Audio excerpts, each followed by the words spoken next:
Chris, just any thoughts on the news that KG is going to kind of reconcile here? Yeah, exciting news for the club for sure. I know it's been a priority for Mark and Alex, new ownership, to be able to reach out and to bring KG back in the fold. So I don't know much of the details about anything. Just learned of it really this morning myself. But yeah, it's an exciting time for sure. And do you have a sense of how much he means to this fan base?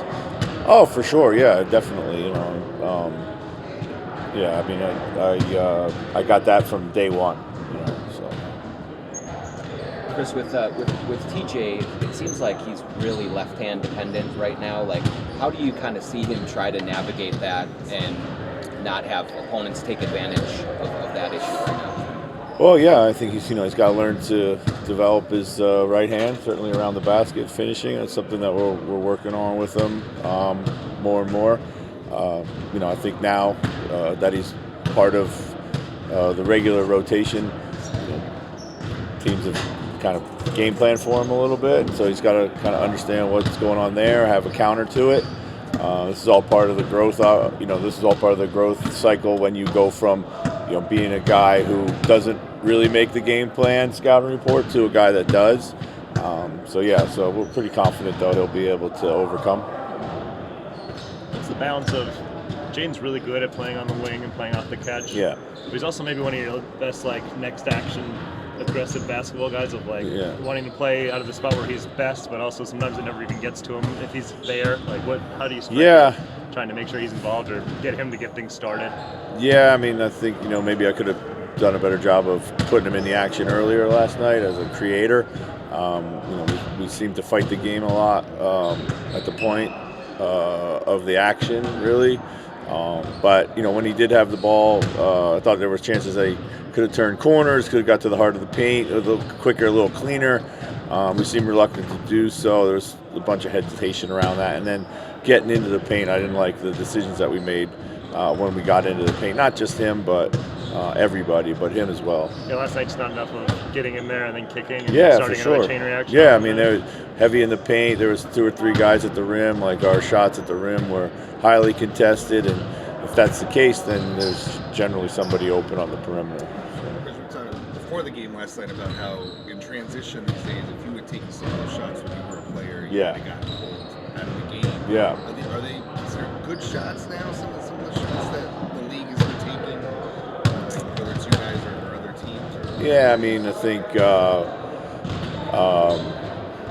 open shots, open threes in transition are generally good shots, but sometimes the flow of the game, you might want to pass it up to get something a little bit more kind of under control. Thought we kind of, and we have a habit of this too, that when we're down a bucket or two and there's deep in the game, we just don't have the same composure. Even though it might be a good shot, it might be rushed.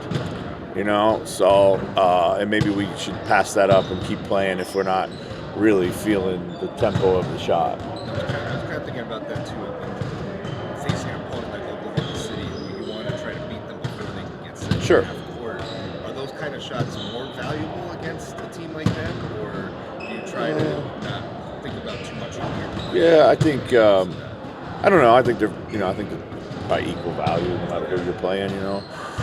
Specific to Oklahoma City, I think the shots that you really have to value there are just the simple plays. They're so aggressive around the ball. You got to be ready to create shots for your teammates by delivering the ball nice and early on time. How maddening is that lack of composure? Yeah, it's definitely frustrating for sure, no doubt about it. So. Is that something that the guys and you guys kind of see in the moment and are receptive to when the ball starts to get kind of sticky and those shots quality are kind of getting lower, or do you feel like there's kind of a pushback against maybe getting more into that flow?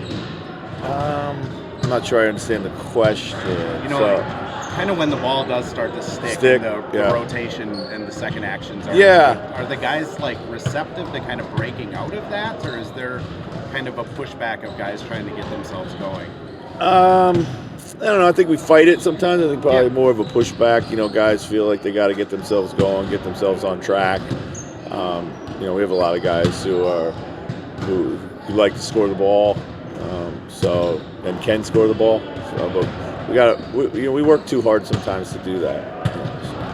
Chris, when Mike's not available to involve Rudy in pick and roll game, who are other players you're watching? Yeah, I mean Jaden's been a good partner there. Julius as well. Bones.